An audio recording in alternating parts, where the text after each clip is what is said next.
mengakibatkan.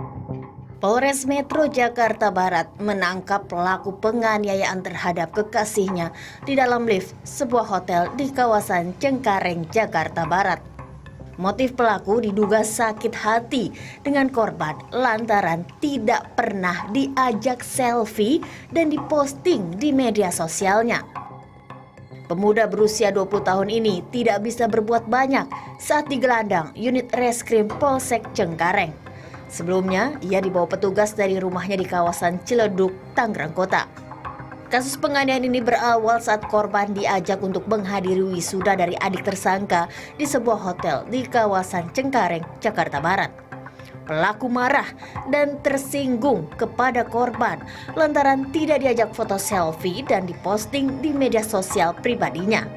Merasa tidak nyaman, korban akhirnya meminta pulang dan terjadi percekcokan hingga penganiayaan di dalam lift. Dari pengakuan korban, pelaku tidak hanya sekali melakukan kekerasan fisik maupun verbal. Berdasarkan hasil visum, korban diketahui mengalami luka lebam di bagian tubuhnya. Perlu kami sampaikan, yang dilakukan pelaku ini bukan yang pertama melakukan kekerasan terhadap korban. Pernah dilakukan sebelumnya di tempat yang lebih privat tentunya, tapi saat ini yang bersangkutan berani melakukan di tempat umum dikarenakan pasca peristiwa sebelumnya korban tidak berani untuk melaporkan. Ini yang perlu kami sampaikan untuk setiap korban yang saat ini tidak bersuara atau berani melaporkan. Apabila Anda menerima kekerasan, jangan sungkan atau ragu untuk melapor kepada kami. Saat ini untuk kekerasan verbal sudah dilakukan cukup lama, dan untuk kekerasan fisik berdasarkan hasil penyelidikan awal kami sebanyak 2 kali.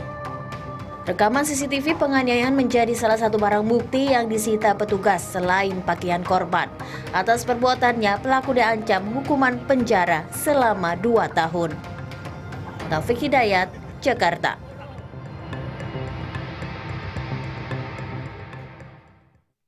Aduh, Dek. Pau kali kau ini. Masa karena nggak diajak selfie sama pacarmu, kau pukulin pula dia?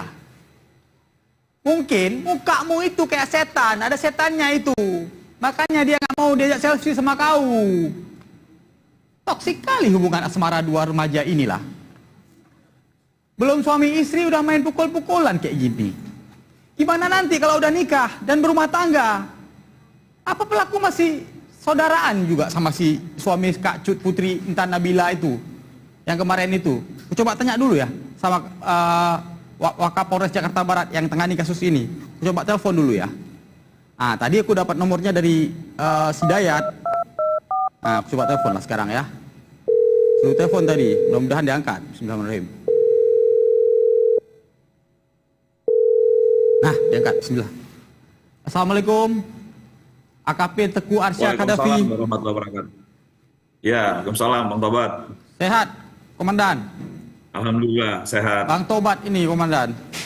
Komandan. Iya, Bang Tobat. Ini saya dengar ini ada cerita nih di Jakarta Barat ditangkap sama bapak-bapak ini soal anak remaja 20 tahun menganiaya pacarnya ini. Sebenarnya sudah berapa lama mereka berpacaran dan saya ingat korban ini berapa kali dia pernah memukulin pacarnya ini? Jadi berdasarkan hasil penyidikan kami, korban dan pelaku ini sudah berhubungan pacaran selama 2 tahun. Dan di dalam waktu 2 tahun ini memang korban kerap kali menerima kekerasan verbal dari pelaku. Dan juga sebelum kejadian ini pernah juga menderita kekerasan fisik yang dilakukan oleh pelaku.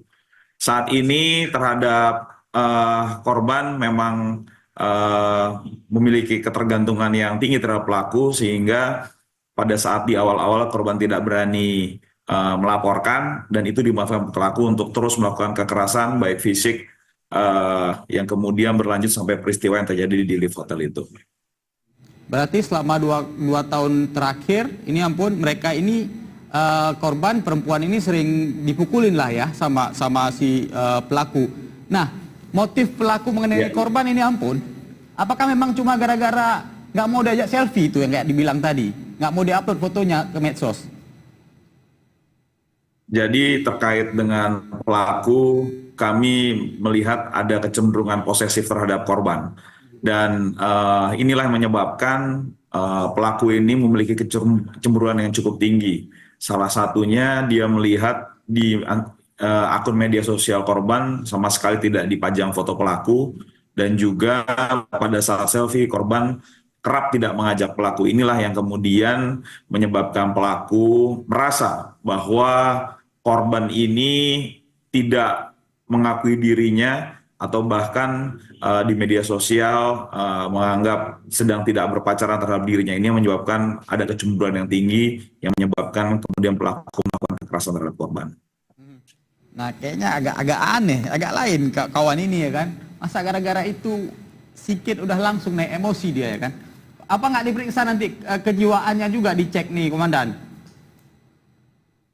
Ya, tentunya terkait dengan saat ini prioritas utama kami adalah mengembalikan terkait kesehatan baik fisik maupun mental dari korban, dan juga untuk proses penyidikan tentunya nanti kami juga mau konsultasikan terkait dengan kesehatan mental dari pelaku, sehingga nantinya terkait dengan berkas perkara yang saat ini sedang kami proses bisa lengkap dan bisa kami ajukan ke persidangan. Saat ini terhadap pelaku kami kenakan pasal 351 ayat 1 dengan ancaman 2 tahun 8 bulan penjara, dan terhadap pelaku saat ini kami lakukan penahanan. Nah, kalau KDRT kan ada pasal khususnya. Ini kekerasan dalam pacaran nggak ada pasal khususnya ini, Komandan? Sampai dengan saat ini dikarenakan untuk korban dan pelaku tidak terlibat dalam pernikahan, sehingga kami kenakan pasal yang ada di KUHP, yaitu pasal 351 ayat 1 terkait dengan penganiayaan. Kami juga terus mendalami apabila ada hal-hal lain yang pernah dilakukan pelaku terhadap korban, dan kami apabila memang hal itu ada dan alat bukti yang cukup, kami akan melakukan penambahan terkait dengan pasal-pasal yang memungkinkan. Baiklah, Teguh. Terima kasih banyak, Teguh. Ampun, sudah kasih informasi ke aku hari ini. Kapan-kapan lah kita ngopi lah ya. Makasih banyak, Teguh. Sehat-sehat selalu. Selamat bertugas kembali, Teguh. Baik, Bang Sobat. Waalaikumsalam. Abangku, kekerasan terhadap perempuan itu nggak boleh kita normalkan, kita biarkan. Apalagi ini kalau dilakukan oleh anak-anak muda yang statusnya masih pacaran. Karena itu, kita harus ajarkan adik-adik kita yang perempuan, anak-anak kita yang perempuan, untuk berani melawan. Yang laki-laki harus dikasih pengetahuan bagaimana seharusnya mereka memperlakukan perempuan itu. Bukan dipukulin. Bodoh kali mereka. Ingat, kebenaran pasti akan menemukan jalannya sendiri. Dan kejahatan pasti akan kalah. Karena itu, bertobatlah. Aku Bang Tobat pamit dulu. Jangan lupa makan siang.